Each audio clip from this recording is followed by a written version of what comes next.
Bonjour tout le monde, j'espère que vous allez bien. Donc bienvenue dans ce vlog d'aujourd'hui un petit peu blabla lifestyle. Donc aujourd'hui on va parler du don. Donc je vais vous sortir un article sur lequel je suis tombé sur Science et Vie. Oui, donc c'est pas n'importe quoi. Je vous mettrai le lien vers l'article en description. Donc pour ceux qui viennent d'arriver, comme d'habitude, vous pouvez aller dans le Junino Club, il y a plus de 300 PDF avec toutes les vidéos YouTube sans publicité hébergées, d'accord. Vous avez aussi 2 heures de formation gratuite. Vous avez dans la description évidemment ma suggestion lecture, ainsi que le lien vers l'article, ainsi que n'oubliez pas de vous abonner, s'il vous plaît. 60% des gens qui regardent cette chaîne ne sont pas abonnés. Je parle des récurrents. Donc, ça contribue au développement de la chaîne. Et s'il vous plaît, rétribuez la vidéo, s'il vous plaît, avec un pouce. Ça pourra aider mon travail. Donc, aujourd'hui, je vais vous faire part d'un article sur lequel je suis tombé dans mon fil Google, dans mon, comment on appelle ça, le flux RSS. Donc, je vais vous lire quelques passages. D'accord, je vais vous mettre l'article en lien. Comme quoi, en fait, ils auraient analysé les gènes de Beethoven et il s'avère que, avec les résultats, génétiquement, il n'aurait pas été doué pour la musique. Et c'est souvent ce qu'on dit. On en avait parlé avec Cyril Michaud. D'ailleurs, dans le podcast Culture Guitare, le nom de cet épisode s'appelle Le don ne suffit pas. Et donc, je pense que je me servirai de ce nom-là pour la vidéo aussi. C'est-à-dire que vous pouvez être doué, autant doué que vous voulez, si jamais vous travaillez pas, il n'y a rien, il se passe rien du tout. Le contexte, bien sûr, va être le contexte culturel, familial, sans parler des gènes, va être prépondérant, hein, d'accord, à votre don pour la musique ou l'art, ou quelle que soit la capacité. Il est évident que si vous avez le don pour la musique ou la peinture, mais que vous ne touchez jamais un crayon ou un instrument de musique, de toute façon, ce don-là, il est perdu. Et si vous lisez, par exemple, les biographies de grands musiciens, quels qu'ils soient, ils ont tous travaillé comme des malades. Tous. Tous. D'une manière ou d'une autre, travailler. Bien sûr, je ne parle pas de travail, puisque le travail, c'est quelque chose... Je ne pense pas qu'on puisse devenir bon dans un domaine sans aimer ce domaine. Je pense que c'est la première chose, déjà. Mais vous savez que je me suis beaucoup intéressé au cerveau. Je me suis beaucoup intéressé, j'ai lu énormément de biographies de grands musiciens ou de gens brillants, puisque j'aime les gens brillants, il faut dire ce qui est, qu'ils soient auteurs, poètes, peintres, sportifs, acteurs, musiciens, entrepreneurs, peu importe. D'accord. Donc je vais vous lire quelques extraits de cet article pour commencer, puisque bon, Science et Vie, ce n'est quand même pas du caca, d'accord. Ce n'est pas à la one again. Donc l'article Beethoven avait-il une prédisposition génétique pour la musique? Son analyse ADN révèle des résultats inattendus. Je passe un petit peu. En bref, une étude publiée dans Current Biology Analysis, l'ADN de Ludwig van Beethoven pour identifier sa prédisposition génétique au talent musical. Les résultats montrent une compétence moyenne de Beethoven dans la synchronisation des battements, remettant en question l'efficacité des scores polygéniques pour prédire les talents. Excusez-moi, l'article est un peu loin de mes yeux. Cette recherche souligne l'importance des facteurs environnementaux et sociaux dans le développement du talent musical, au-delà des prédispositions génétiques. En gros, ces gènes disaient qu'il n'avait pas le sens du rythme. Je vous retrouve synchronisation des battements. Beethoven avait-il une prédisposition génétique pour cette compétence musicale? Cependant, les résultats ont été contre-intuitifs. La partition de Beethoven dans le domaine de synchronisation des battements, la compétence à reconnaître et suivre un rythme dans le bon temps, était selon ces résultats plutôt moyenne. Donc je vous laisse lire l'article, hein, je ne vais pas spolier leur article non plus, hein, de toute façon il y a une partie payante. Mais ce que je veux dire, c'est que par exemple, prenons le cas de Mozart qui est probablement, je vous invite à lire, vous l'avez en description, Le cerveau de Mozart qui a été écrit par Bernard Le Chevalier, qui est une personne, un professeur qui vit à Toulon. Donc qui analyse en fait les capacités cognitives de Mozart. Alors sans parler de ses capacités créatives et musicales, le cerveau de Mozart est probablement un des cerveaux les plus brillants de l'humanité. D'accord? Avec une mémoire absolument extraordinaire. Donc oreille absolue très très très développée, très comment dirais-je, très fine, qui est capable d'identifier des intervalles qui sont bien moins que le demi-ton. Je vous invite aussi à vous intéresser à Charlie Puth, qui a qui a pas l'oreille musicale, bien sûr, mais qui a l'oreille absolue, qui a une oreille absolue absolument extraordinaire aussi. Donc il fait de la pop. Moi j'aime bien, mes enfants ils écoutent. Et il est très très créatif et je le trouve très très talentueux. Donc Charlie Puth, je vous invite à... Même, il fait même des vidéos sur le Perfect Pitch. Donc je vous invite à aller regarder. Mais ce que je veux dire, pour en revenir à Mozart, c'est que c'est un génie mathématique. J'ai lu plusieurs biographies de Mozart et il est évident, d'accord, il faut se remettre dans le contexte où Mozart a une sœur qui a 4 ans ou 5 ans de plus que lui, je crois. Donc dès le moment où qui a des très très grandes dispositions musicales aussi, donc famille avec Léopold Mozart qui est compositeur et pédagogue, d'accord, qui est déjà réputé lui. Donc déjà mettez-vous dans le contexte où déjà génétiquement il a une prédisposition, ok. Mais dès que l'embryon, le jour où l'embryon a eu des oreilles, d'accord, il entendait sa sœur qui travaillait plusieurs heures par jour des gammes sur le piano. Donc déjà, le gars il naît, il a déjà fait pratiquement 6 mois de musique rien qu'en écoutant dans le ventre de sa mère. Après, il a sa grande sœur qui sont, pour ceux qui ont des enfants et qui en ont plusieurs, voient comment ils s'influencent les uns les autres, notamment comment les grands influencent les plus petits, que ce soit par le caractère ou que ce soit par la passion. Moi, je donne l'exemple par exemple pour les miens. Ma grande fille danse très bien. Les petits imitent leur grande sœur. En premier lieu, ils imitent leur grande sœur. Et on retrouve, on en parlait avec mon ex-femme, pas plus tard que ce matin, on retrouve des traits caractéristiques influencés par la grande. Notamment puisqu'elle rentre en phase de rébellion et que les petits commencent à, eux, faire, c'est-à-dire se rebeller un petit peu. Donc je vous laisse imaginer, c'est un petit peu le bordel pour parler, pour faire court. Voilà.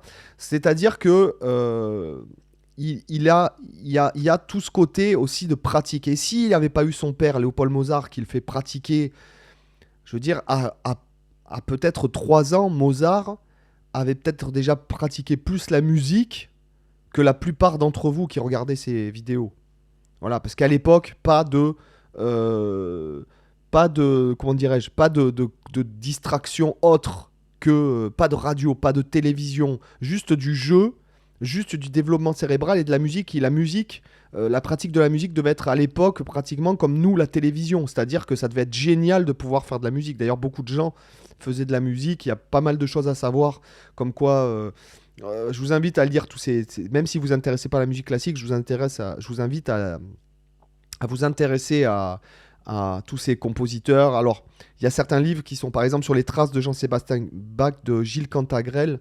C'est vraiment, c'est le spécialiste, le grand spécialiste de Bach. C'est vraiment très, très, très, très poussé. Genre, tel jour à telle heure, il a fait ci, il a fait ça. Bon, moi, j'ai pas lu jusqu'au bout parce que c'était vraiment trop axé pour les musicologues, vraiment, d'accord. Mais on se rend compte que ce qu'on peut retrouver, je sais qu'il y a pas mal de gens qui aiment faire la politique là-dessus, que la musique d'aujourd'hui c'est de la merde et compagnie, mais il y a toujours eu de la musique de merde, quelle que soit l'époque, de la musique populaire, d'accord.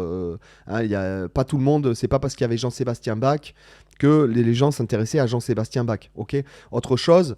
euh, la messe, etc., on entendait des œuvres magnifiques, on entendait de nulle part. Donc il y a pas mal de choses qui font que qui vont avec l'époque, si vous voulez, d'accord. Donc tout ça pour en revenir à quoi, c'est que quel que soit, j'ai lu des dizaines de biographies de tout le monde, des jazzman, le seul point commun à tous, c'est la pratique. C'est pas le don. Coltrane lui-même, je vous invite à lire L'outre-mesure sur John Coltrane. Je ne connais plus l'auteur, je crois que vous l'avez en description, peu importe. Je suis désolé pour l'auteur, c'est pas très, c'est pas très, comment dirais-je, pas bien pour lui rendre hommage, mais bon. Même Coltrane, il y a des enregistrements de lui à 17 ans où carrément le mec était mauvais, d'accord. Donc Coltrane, c'est une personne qui a pratiqué plus que tout le monde. Quand vous prenez par exemple, moi, mes 3 guitaristes préférés, enfin, donc Sylvain Luc, Alan Holdsworth, Nelson Veras, ce sont des gars qui ont pratiqué plus que les autres. Alors, effectivement, il y a un don, peut-être une facilité, mais la facilité, c'est juste au début. Après, la différence, elle se fait sur le travail. Sylvain Luc, qui est une personne qui avait l'oreille absolue, vous savez que j'ai eu la chance de le rencontrer plusieurs fois, de faire des masterclass avec lui, etc. Pas mal de gens m'ont demandé pourquoi je n'avais pas fait d'hommage à Sylvain Luc, parce que pour moi, il y a des choses auxquelles on ne peut pas toucher. Voilà, je me sentais pas de faire un hommage à Sylvain Luc en étant guitariste. Les gens le savent, je parle beaucoup de lui, je le prends beaucoup en référence, je l'aime beaucoup. Euh, Pas que musicalement, mais humainement, c'était quelqu'un de vraiment extrêmement doux, gentil, humble, bref. Et il y a des choses auxquelles je trouve que quelque part, le fait de faire silence, c'est une meilleure façon pour moi de lui rendre hommage que de faire une vidéo pour surfer sur la tendance. Voilà.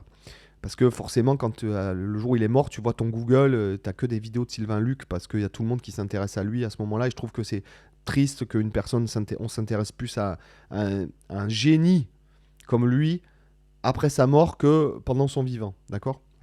Donc, même les gars comme lui, j'ai la chance de connaître Pierre. Si tu regardes cette vidéo, je te passe le bonjour. C'est un ami à moi qui a été un proche, enfin, du moins qui est ami avec des gens qui ont été proches de Sylvain Luc. C'est un mec qui a bossé comme un malade, comme personne. Personne. Même moi qui est un gros bosseur, les gens me disent ouais, tu bosses pas comme Sylvain Luc, mais ça va quoi. Tu vois ce que je veux dire. Donc, le fait est que même par exemple, il y a une anecdote par rapport à Alan Allsworth où la nounou, en fait, qu'on appelle le Madre Dedi, en anglais, on a babysitter, oui, voilà, la fille qui s'occupait des enfants. Je crois que la première fois qu'elle a croisé Alan Allsworth, c'était au bout de 6 mois. Elle lui a dit mais qu'est-ce que vous foutez là? Le gars il sortait de la cave. Mais il dit mais j'habite ici. Et la meuf qui travaillait, qui s'occupait des enfants, ça faisait 6 mois qu'elle bossait dans la maison. Elle avait jamais croisé Alan Allsworth dans sa maison parce qu'il était tout le temps dans sa cave à bosser. Il n'y a pas de secret. Pour atteindre des niveaux pareils, tu es obligé non pas d'être meilleur que les autres, non pas d'être plus doué, mais de travailler plus que les autres. Il n'y a que ça. Voilà. Donc le don se trouve non pas dans les capacités musicales, mais dans le fait à recabler son cerveau, etc. Par exemple, on parle de sens du rythme. Souvent, je vous dis que il y a par exemple, les gens te disent ah ouais mais j'ai pas le sens du rythme. Mais non, c'est que t'as pas l'habitude. Ça traduit autre chose. D'accord. C'est que culturellement peut-être peut-être génétiquement à suivre un battement, mais ça c'est pareil, c'est une éducation. Quand t'es petit, oui, peut-être tu tapes mais pareil, si jamais t'as personne qui t'expose à de la musique ou à de l'art ou à de la lecture ou à des livres pareil, je vais vous raconter une anecdote à l'époque où j'habitais encore Toulon. D'ailleurs, je vais y retourner vivre dans pas longtemps.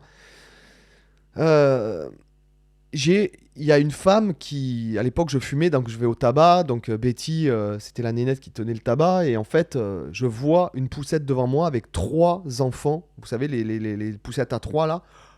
Comme ça, en train de loucher tous les enfants comme ça.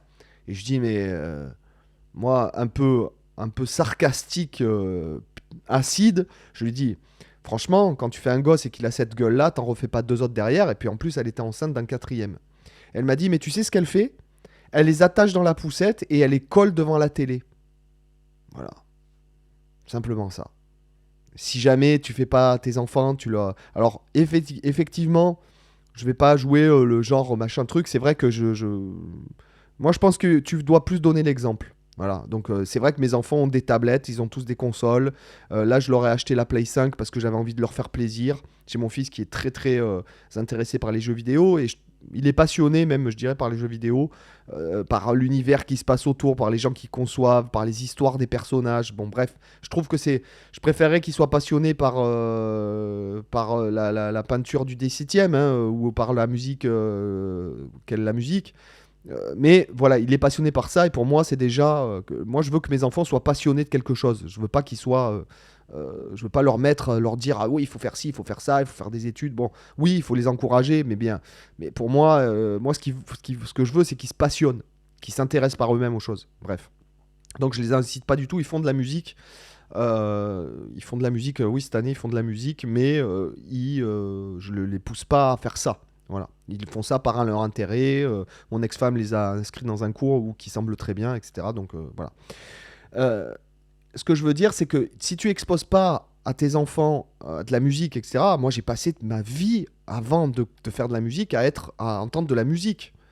Ma mère écoutait de la musique classique la plupart du temps. Mon père, il écoutait tout le temps de la musique classique et tout ce qui est Santana, Led Zepp, Deep Purple, Police, Johnny Clegg, Eagles, Tears for Fears.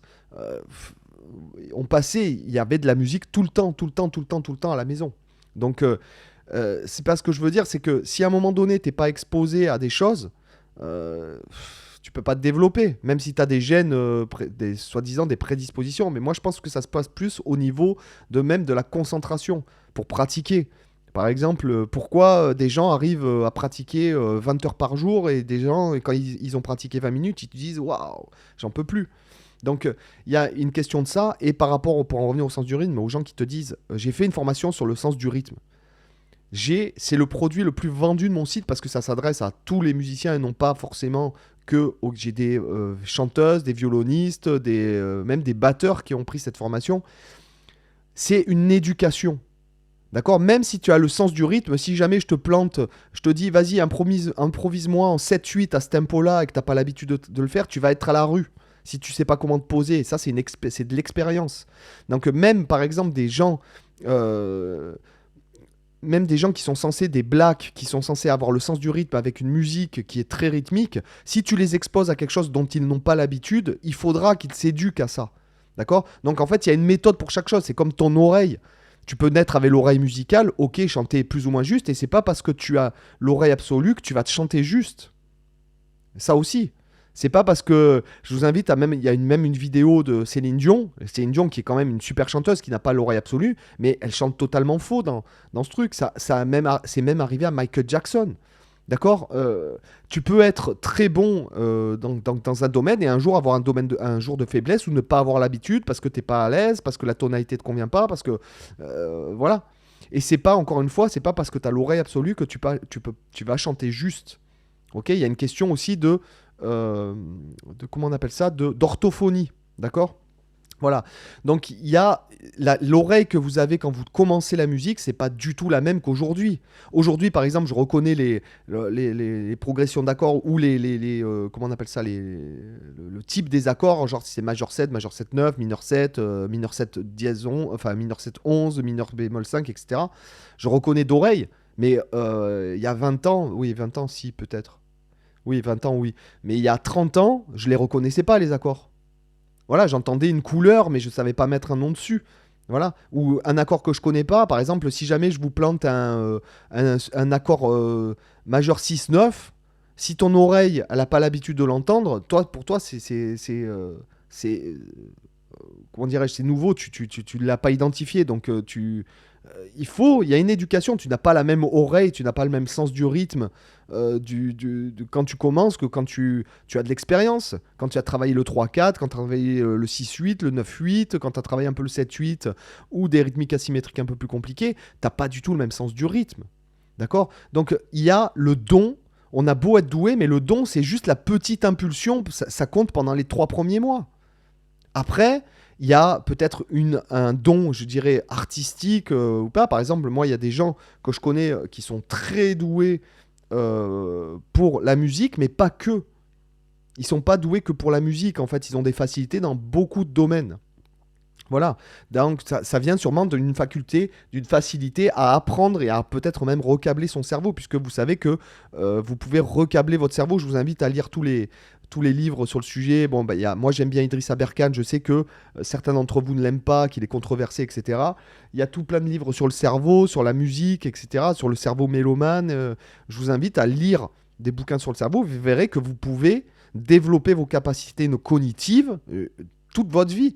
Moi, je n'ai pas du tout, je reviens encore à moi parce que je vois l'expérience sur moi. Il y a 20 ans en arrière, j'étais clairement un mongolien, quoi. Alors peut-être que j'avais de la facilité en mathématiques et tout à l'école, mais ça c'était grâce à la musique parce que j'ai fait beaucoup de musique quand j'étais petit et adolescent. J'avais des facilités en physique et tout, mais il y a 20 ans, j'étais un crétin. J'avais sûrement pas réellement lu un livre en entier de ma vie. Et aujourd'hui, je vois que j'ai beaucoup plus de capacité, de facilité à apprendre par cœur des choses et à apprendre des nouvelles choses qu'il y a 20 ans en arrière. Donc le don, c'est la petite impulsion. Mais ne vous dites pas que vous n'êtes pas doué. Les meilleurs de tous, quel que soit le domaine, c'est pas ceux qui sont le plus doués.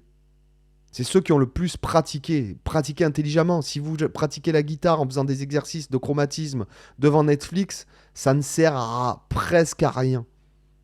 Presque à rien.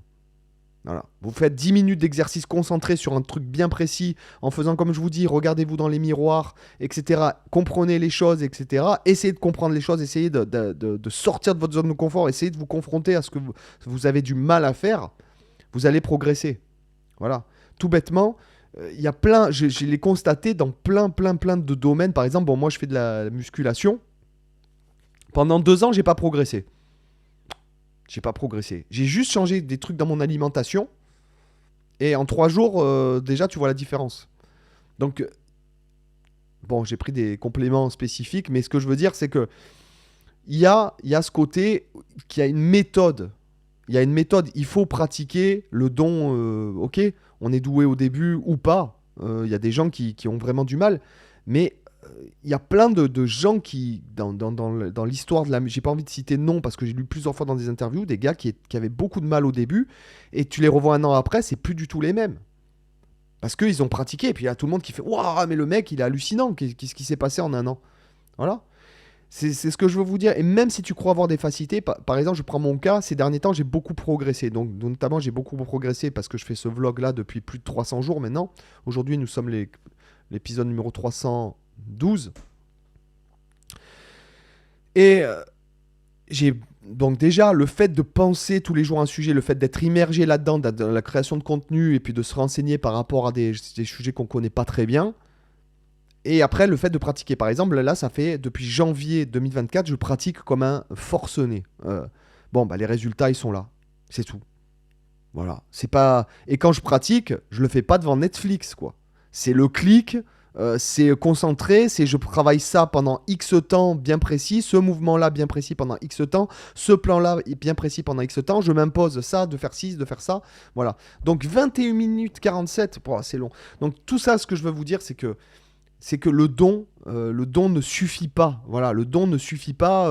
Il y a la pratique, le travail, j'aime pas ce mot-là parce que c'est assimilé à quelque chose d'extrêmement négatif et contraignant. Il y a la pratique, il y a la méthode avec laquelle on pratique, d'accord?